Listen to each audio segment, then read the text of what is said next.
నేను వచ్చే దినాలలో మొదటగా భక్తి చేసిన వాళ్ళందరూ కడపటోళ్ళు అయిపోతారు.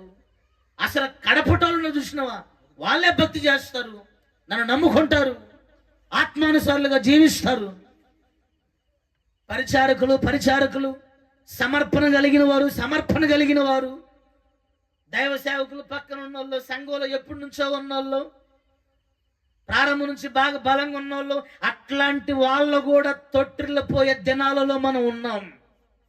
అందుకని ప్రతి ఒక్కడు ఎలా ఉండాల్సిన భయముతో, వణుకుతో పొందుకున్న రక్షణని కాపాడుకోవాలి.